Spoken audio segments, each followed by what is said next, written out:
Olympics 2024 ભૂખ્યા રહેવા મજબૂર ભારતીય ખેલાડીઓ, બહારથી ઓર્ડર કરવી પડી દાળ રોટલી। આજથી પેરિસ ઓલિમ્પિક્સ 2024નો પ્રારંભ થઈ રહ્યો છે। ભારતીય એથ્લીટ્સ ઓલિમ્પિક્સમાં ભાગ લેવા માટે પેરિસ પહોંચી ગયા છે। ભારતીય એથ્લીટ્સને માટે ત્યાં 7 સ્ટોરી બ્લોકમાં લગભગ 30 એપાર્ટમેન્ટ આપવામાં આવેલા છે। બહારથી તે ભારતીય તિરંગાના રંગમાં રંગાયેલા છે। શનિવારથી વાસ્તવિક રમતોની સ્પર્ધા શરૂ થશે। ભારતીય એથ્લીટ્સ ભોજનની સુવિધાથી બહુ ખુશ નથી। આ અંગે તેમણે ચિંતા પણ વ્યક્ત કરી છે। એથ્લીટ્સ પોતાની પાસે રહેલા મર્યાદિત વિકલ્પોથી બહુ ખુશ નથી। ડાઇનિંગ એરિયામાં global cuisine, halal food, Asian ભોજન અને ફ્રેન્ચ ફૂડ માટેના 5 અલગ-અલગ હોલ છે। ભારતની ડબલ બેડમિન્ટન સ્ટાર તનિષા ક્રાસ્ટોએ જણાવ્યું હતું કે આજે જમવામાં રાજમા હતા, પરંતુ અમે ત્યાં પહોંચીએ તે પહેલાં જ તે ખતમ થઈ ગયા હતા। ભારતની બોક્સર અંતિમ પંઘાલે પણ લંચ બહુ સારું ન હોવાનું જણાવ્યું। પંઘાલે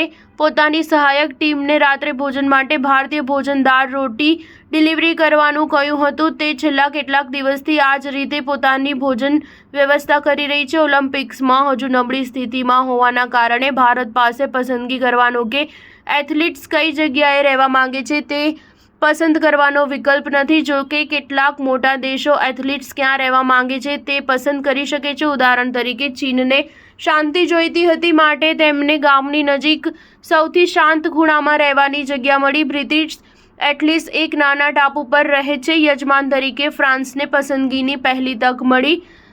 તેણે તેની 3 ઇમારતોને પોતાના રંગોમાં શણગારી હતી। અમેરિકન ઈચ્છતા ન હતા કે તેમના એથ્લીટ્સને ડાઇનિંગ હોલ સુધી ચાલીને જવું પડે, માટે તેમણે મુખ્ય ડાઇનિંગ હોલની બાજુમાં પોતાનું સ્થાન પસંદ કર્યું। ભારતની ડબલ બેડમિન્ટન સ્ટાર તનિષા ક્રાસ્ટોએ જણાવ્યું હતું કે અહીં બધું શિડ્યુલ મુજબ ચાલી રહ્યું નથી। મેચના દિવસે હું ખૂબ વહેલી નીકળું છું કે જેથી મને મારી મેચ માટે મોડું ન થાય। આ મુદ્દા ભારતીય દળના લીડર્સ શેફ ડી મિશન ગગન નારંગ અને ડેપ્યુટી CDM શિવા કેશવન દ્વારા ઉઠાવવામાં આવ્યા છે। સ્ટાર ન્યૂઝ 7 હંમેશા સચ્ચાઈની સાથે।